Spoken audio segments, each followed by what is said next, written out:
नमस्कार, आप सभी का हमारे YouTube चैनल संदीप चौहान में स्वागत है। आज मैं आपके लिए कुछ कंप्यूटर बेस्ड क्वेश्चन लाया हूं जो कि एएसआई और कंप्यूटर ऑपरेटर या जितने भी कंप्यूटर से संबंधित पेपर होते हैं उनके ये बहुत महत्वपूर्ण क्वेश्चन हैं। और मैं लगातार 4.5 सालों से यूपी पुलिस कंप्यूटर ऑपरेटर में तैनात हूँ, तो इसी प्रकार जिस समय मुझे समय मिलता है मैं आपके लिए धीरे धीरे वीडियो बनाता जाता हूँ जिससे आपको फायदा मिल सके कि कंप्यूटर की तैयारी कैसे की जाए।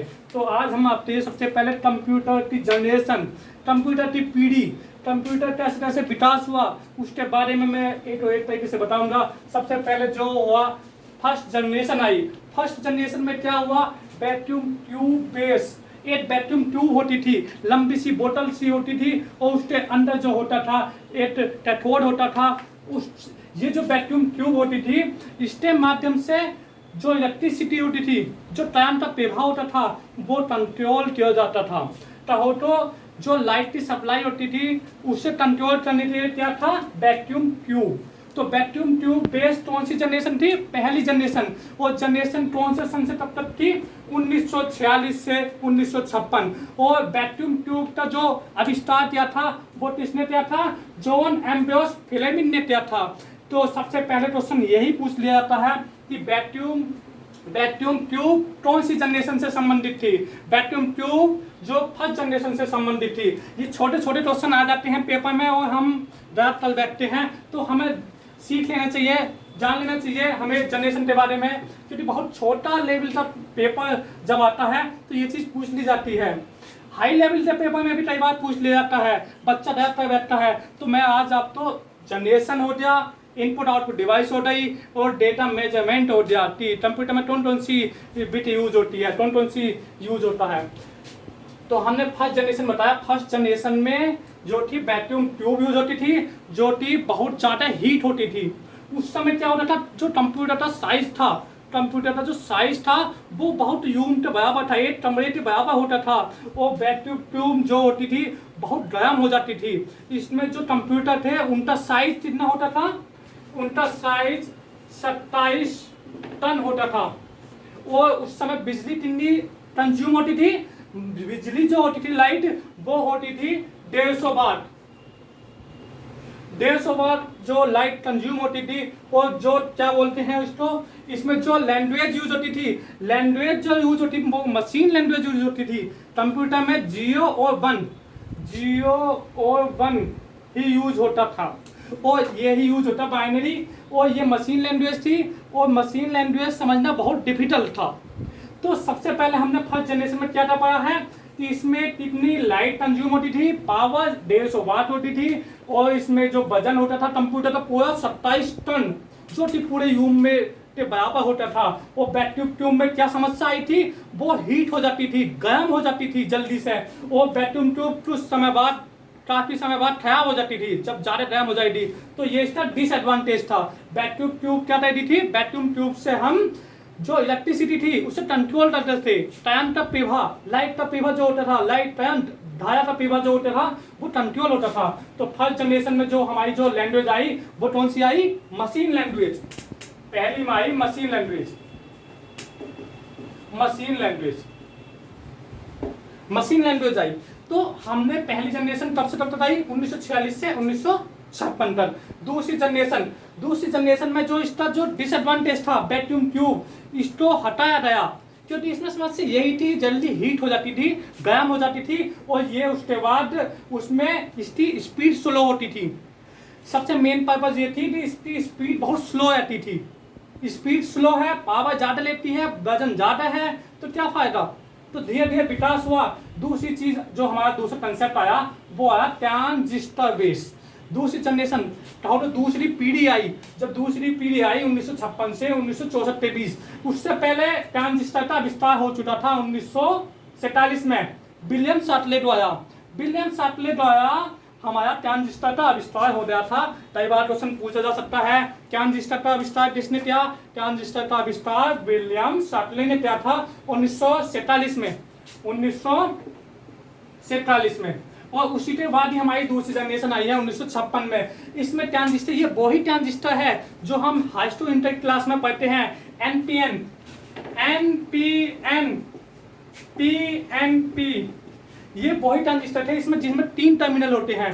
3 टर्मिनल के थ्रू ये जो होता है इसमें धारा का प्रवाह तो कंट्रोल दिया जाता है, एम्पलीफाई होता है, ये पिटाटा स्विच होता है, ऑन ऑफ का मेथड आ जाता है इसमें, ऑन ऑफ कैसा होता है, काउंटो जैसे कि 8 आ दिया तो ऑन, 0 आ दिया तो ऑफ। इस प्रकार से एनपीएन का जो मेथड है, ये ट्रांजिस्टर वाला मेथड जो था ये सेटिंग जनरेशन में आ गया। इसमें जो लैंग्वेज आई, इसमें लैंग्वेज जो आ गई आपकी कोबोल और फोर्टेन, ये हाई लेवल लैंग्वेज आ गई। हाई लेवल तो समझना थोड़ा आसान था, लो जो मशीन लेवल लैंग्वेज थी उन्हें समझना थोड़ा कठिन था, और हाई लेवल लैंग्वेज फोर्टेन और कोबोल आ गई। कोबोल की फुल फॉर्म क्या है?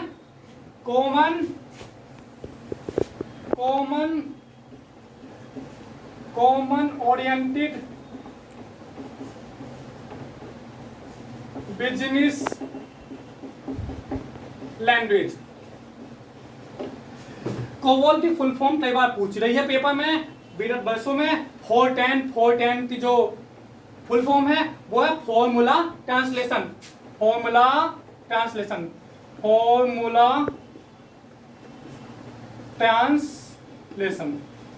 और फॉर्मूला ट्रांसलेशन का जो प्रयोग होता है वो होता था आपका भविष्यवादी मौसम विभाग में, इनका सब का प्रयोग जो होता था ये होता था आपका फोर्टेन लैंग्वेज था।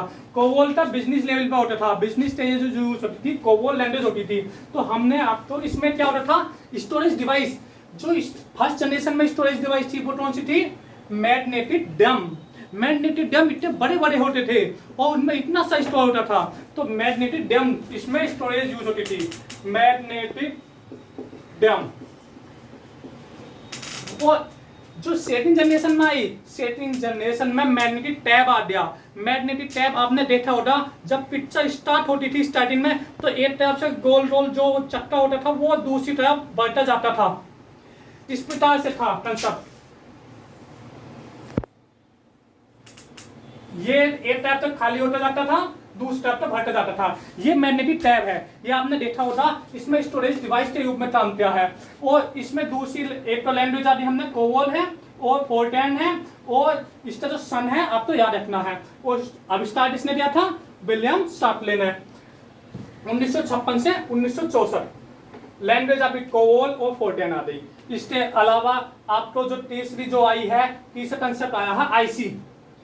अब क्या होता था इसमें, परेशानी ये आई कि ये रेडिएशन से खराब हो जाता था ट्रांजिस्टर में, जैसे रेडिएशन हो गई, कोई बीटा आ गई, कोई परेशानी आ गई तो उसमें खराब हो जाती थी रेडिएशन से। उसके बाद जो बहुत सारी एसी तो एक जगह मिला दिया गया। एसी तो जो ट्रांजिस्टर था, बहुत सारी ट्रांजिस्टर तो एक जगह मिला दिया, तो क्या बन गया हमारा आईसी की जो खोज आई थी वो जैक किल्बी ने की थी। जैक किल्बी जो ये इंजीनियर थे, ये टेक्सास इंस्ट्रूमेंट कंपनी के इंजीनियर थे। टेक्सास टीवी ने थर्ड जनरेशन में ये आविष्कार किया था आईसी का। वो आईसी का जब आविष्कार हुआ तो आईसी बेस आपके कंप्यूटर याद है, और इसकी डेट आपको याद रखनी है 1965 से 1978।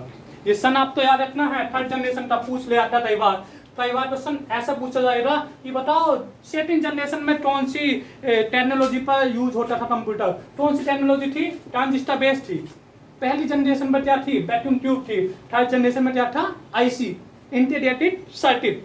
इंटीग्रेटेड सर्किट क्या हुआ? दो प्रकार के यूज होते थे इसमें, एसएसआई और एमएसआई। एसएसआई क्या था? शॉर्ट स्केल इंटीग्रेटेड, शॉर्ट या स्मॉल स्केल इंटीग्रेटेड। इसमें 10 ट्रांजिस्टर यूज होते थे, एसएसआई में, और एमएसआई में 100 ट्रांजिस्टर यूज होते थे, 100 ट्रांजिस्टर। तो ये ओनली 10 और 100 का कॉम्बिनेशन था। आईसी जो यूज होती थी, आपको इतना ही याद रखना है कि 1965 में थर्ड जनरेशन आई और इसमें आईसी यूज हुई। इसमें जो इसका आविष्कार था आईसी का जैक किल्बी ने किया था। इसमें लैंग्वेज जो आई है, लैंग्वेज आपको याद रखना है, इसमें आपकी सी लैंग्वेज आ चुकी थी। सी लैंग्वेज का विस्तार हो चुका था। सी लैंग्वेज ये हाई लेवल लैंग्वेज है। सी बेसिक पास्टल, ये लैंग्वेज आपको ध्यान रखना है। सी लैंग्वेज, बेसिक, पास्टल, ये थर्ड जनरेशन में आ चुकी थी और इन्हीं पर कंप्यूटर पे काम होता था। ठीक है, हमने आपको ये चीज बताई है कि सी लैंग्वेज, बेसिक, पास्टल, ये लैंग्वेज इस हाई लेवल लैंग्वेज थी। ये लैंग्वेज थर्ड जनरेशन में आई है। इनमें जो कंसेप्ट जो आया है, एक चीज और बता देता हूँ आपको मैं, ऑपरेटिंग सिस्टम का जो कंसेप्ट आया था वो सेकंड जनरेशन में आया था। लिख लो आप, OS, ऑपरेटिंग सिस्टम का जो कंसेप्ट आया था वो सेकंड जनरेशन में आया था। थर्ड जनरेशन में जो तुम्हारा कंसेप्ट आए हैं वो आई है पास्टल, बेसिक और ये सी लैंग्वेज। इसमें इंटीग्रेटेड सर्किट यूज होता था। SSI small scale integrated 10 transistor और MSI 100 ट्रांजिस्टर से मिलकर बना होता था। तो अब इसमें जो अगला कंसेप्ट जो आता है वो आता है माइक्रो प्रोसेसर। माइक्रो प्रोसेसर जो कंसेप्ट है ये बहुत सारी आईसी को मिला दिया। अब इसमें परेशानी क्या आई, इससे तेज स्पीड इसमें आई, इससे तेज इसमें आई, जैसे जैसे हम कॉम्बिनेशन करते रहेंगे। पहले 1 ट्रांजिस्टर यूज होता था सेकंड जनरेशन में, उसके बाद 10 हुए, 100 हुए। अब इस वाले माइक्रो प्रोसेसर में क्या हुआ, इसमें 3 लाख ट्रांजिस्टर यूज हुए। एक माइक्रो प्रोसेसर में कितने हुए, 3 लाख ट्रांजिस्टर बनाते क्या बनाया गया, माइक्रो प्रोसेसर 8.85 8086 बहुत इंपॉर्टेंट है, इलेक्ट्रॉनिक का सब्जेक्ट है, उसमें आता है 8085 और 8086। ये माइक्रो प्रोसेसर है, बहुत इंपॉर्टेंट है। पहला खोज, सबसे पहला प्रोसेसर कौन सा था, 4004 माइक्रो प्रोसेसर के बारे में बताऊंगा इसके बाद में। तो पहले यही देख लो कि जो 4th जनरेशन आई, 4th जनरेशन में हमारा माइक्रो प्रोसेसर कंसेप्ट आया। किस पे बेस्ड था ये, इसमें BLSI की फुल फॉर्म पूछ ली जाती है कई बार, क्या होती है, वेरी लार्ज स्केल इंटीग्रेटर। तो पहला जो था वैक्यूम ट्यूब पे बेस था, दूसरा ट्रांजिस्टर पर, तीसरा आईसी पर, चौथा आपका BLSI very large scale integrator. तो ये इसका जो सन है 1975 से 1985 है। इसके बाद जो अगला कंसेप्ट आता है, इसमें जो है हमारी लैंग्वेज आ रही थी जावा स्क्रिप्ट, सी शार्प, जावा और जावा स्क्रिप्ट। ये मैं इससे बताया हूं, मेरा एक्सपीरियंस है, 4.5 साल का एक्सपीरियंस है कि उसी के आधार पर मैंने ये तैयारी करी थी और मैं आपको अपना एक्सपीरियंस शेयर करता हूं कि जो ये 4th जनरेशन थी, 4th जनरेशन में सी शार्प, जावा स्क्रिप्ट कई बार पूछी रही है क्वेश्चन में कि बताओ जावा कौन सी जनरेशन में यूज होती थी, तो 4थी जनरेशन में जावा यूज होती थी। 5वीं जनरेशन की बात कर लेते हैं हम। 5वीं जनरेशन जो थी AI बेस्ड ह्यूमन लैंग्वेज, इसमें कौन सी लैंग्वेज यूज होती है, अब जो लैंग्वेज चल रही है 1985 से अब तक कौन सी लैंग्वेज यूज, कौन सा जनरेशन हो गया है, 5वां जनरेशन, 5th जनरेशन। तो इसमें कौन सी लैंग्वेज होती है, ह्यूमन लैंग्वेज है। अब जैसे कि मैं कहूँ रोबोट बन रहे हैं, रोबोट किस पर बेस है, AI बेस है सब। AI बेस जो है आर्टिफिशियल इंटेलिजेंसी पर अब कंप्यूटर बन रहे हैं जो आपके विचार को जान सके, उस ये 5th जनरेशन के आपके कंप्यूटर बन रहे हैं। तो मैं एक बार आपको रिवाइज होते आता हूँ। पहली जनरेशन में वैक्यूम ट्यूब आया था और उसकी आविष्कार जॉन अम्ब्रोस फ्लेमिंग ने किया था। इसमें मशीन लैंग्वेज यूज होती थी। स्टोरेज कौन सी थी, मैग्नेटिक ड्रम, बहुत लंबे होते थे मैग्नेटिक ड्रम। और इसका जो वाट था 150 वाट लाइट आती थी, पावर 27 टन वजन था। और इसके अलावा आप तो दूसरी जनरेशन आई, सेकंड जनरेशन में ट्रांजिस्टर में जो आविष्कार था विलियम शार्टले ने किया था। और इसमें COBOL fourth and language use हुई। इसके अलावा थर्ड जनरेशन में आईसी यूज हुई, फोर्थ जनरेशन में माइक्रो प्रोसेसर यूज हुआ और फिफ्थ जनरेशन में AI, artificial intelligence, ULSI. ULSI full form देख लो एक बार क्या होता है। यूएलएसआई अल्ट्रा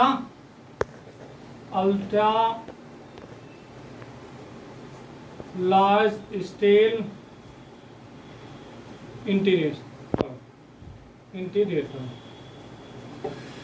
तो मेरा अब अगला कंसेप्ट देख लेते हैं कैसे क्वेश्चन बन सकते हैं। क्वेश्चन आता है कि विश्व का पहला कंप्यूटर कौन सा बना। विश्व का जो पहला कंप्यूटर था वैक्यूम ट्यूब बेस, वो कौन सा कंप्यूटर था? एनईएट। एनईएट की फुल फॉर्म कई बार पूछी रही है। एनईएट की फुल फॉर्म होती है electronic numerical integrator and computer.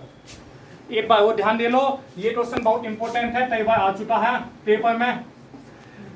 एनईएट की फुल फॉर्म होती है electronic numerical integrator and computer, जो कि विश्व का पहला कंप्यूटर था। फर्स्ट जनरेशन में जो बनाया गया था पहला कंप्यूटर वो यही था, एनईएट। इसके बाद जो कंप्यूटर आया है डिजिटल कंप्यूटर, डिजिटल कंप्यूटर जो पहला आया है वो यूनिबैट आया है। यूनिबैट की फुल फॉर्म याद कर लो, यूनिबैट की फुल फॉर्म पूछ रही है ये भी, universal automatic computer. Universal automatic computer. अगर भारत का पूछा जाए भारत का सबसे पहला कंप्यूटर कौन सा था, वो था सिद्धार्थ।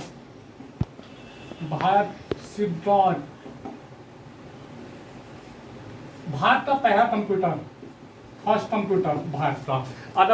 अगर हम बात करें सुपर कंप्यूटर की बात, तो भारत का सुपर कंप्यूटर कौन सा सबसे पहला, वो है परम 8000। भारत का सबसे पहला सुपर कंप्यूटर परम 8000 है।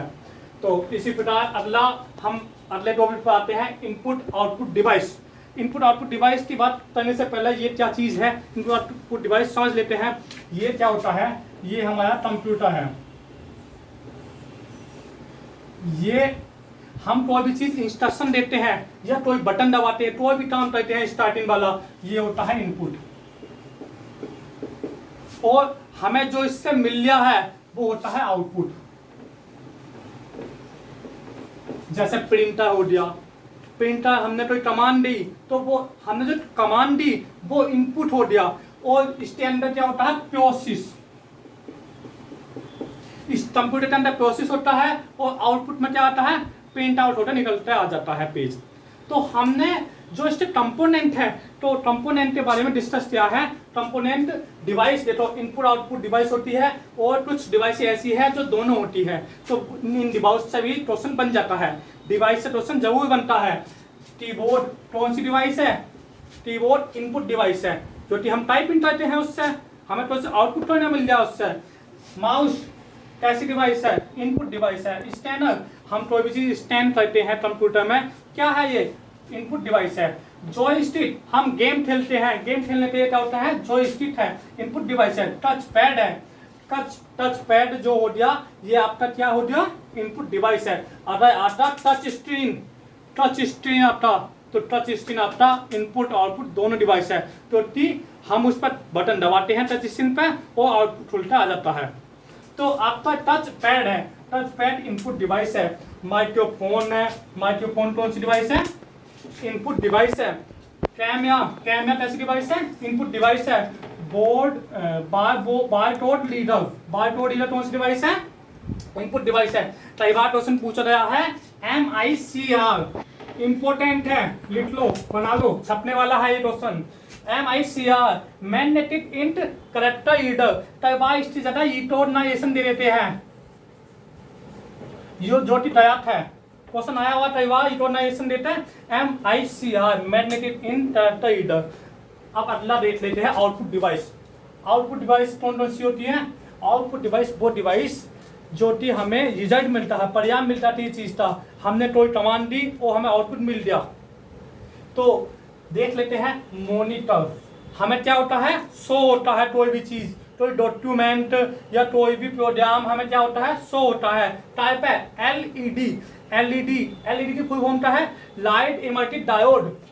क्या होती है, light emitting diode, diode, LCD, liquid crystal display, CRT, CRT की फुल फॉर्म क्या हो रही? कैथोड ये ट्यूब, कैथोड ये ट्यूब होती है CRT। ये सब कौन सी डिवाइस है? आउटपुट डिवाइस है। प्रिंटर कौन सी डिवाइस है? जितने प्रिंटर होते हैं, लेजर प्रिंटर, डॉट प्रिंटर, ये सब प्रिंटर कौन सी डिवाइस होती है? Output device. Projector output device. Speaker पूछ लिया जाएगा, इंपॉर्टेंट है। स्पीकर कौन सी डिवाइस है? बच्चे सोचते हैं इनपुट डिवाइस है, इनपुट नहीं है, आउटपुट डिवाइस है। हेडफोन, हेडफोन जो कानों में आते हैं वो कौन सी डिवाइस है? ये आउटपुट डिवाइस है। तो अब इसके बाद हम देख लेते हैं दोनों डिवाइस कौन कौन सी, इनपुट भी है आउटपुट भी है। ये तो पहले चलता था फैसिमाइल, तो अब क्या चलता है? अब तो व्हाट्सएप चल रहा है, तो अब तो इसकी जरूरत है या ही नहीं रही। तो अब तो पहले बहुत चलता था फैस, अब मोडम। ये तब कौन सी डिवाइस है? तब इनपुट आउटपुट दोनों। मोडम, मोडम की फुल फॉर्म क्या होती है? Modulator demodulator. नेटवर्क डिवाइस है ये। अगला आता है नेटवर्क कार्ड, नेटवर्क कार्ड जिससे इंटरनेट चलता है। तो ये सब कौन सी डिवाइस है? ये इनपुट आउटपुट दोनों डिवाइस है। अब जो हमारा मेन टॉपिक है, अभी मेन टॉपिक स्टार्ट होने वाले हैं। ये बेसिक था, बेसिक बताना इससे जरूरी है। कोई क्लास बताने से पहले बेसिक पता होना जरूरी है। अगर बेसिक नहीं पता तो फिर तो मामला खराब हो जाएगा। तो देखो, data measurement unit, data measurement जो हमारा कंप्यूटर होता है। जैसे हम कहीं चीनी लेने जाते हैं, तो चीनी जब लेकर आते हैं तो क्या बोलते हैं? 1 किलो चीनी दे दो, 2 किलो चीनी दे दो, 10 किलो चीनी दे दो। तो हम क्या बोलते हैं? उसकी मात्रा। ये है क्या है? मात्रा ही है। कंप्यूटर में कौन सी मात्रा है? तो एक देखो, सबसे पहले जो होता है बाइनरी डिजिट। इन्हें कैसे याद रखना है इसका मैं तरीका बता दूंगा आपको। पहले ये देख लो क्या होती है बाइनरी डिजिट।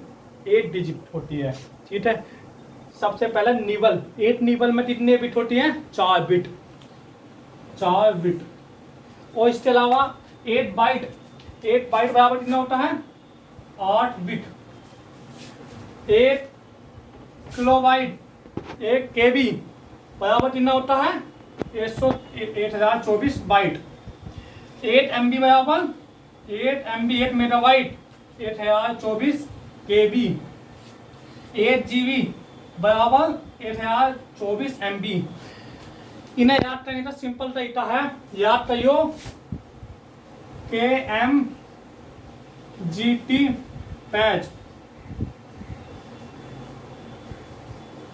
आप ये याद करियो KMGT पैच, कुछ याद नहीं करना है आपको। किलोबाइट है, किलोबाइट को हमने दिया, जो पीछे वाला है वो याद आएगा बाइट। हमें याद करना है KMGT पैच।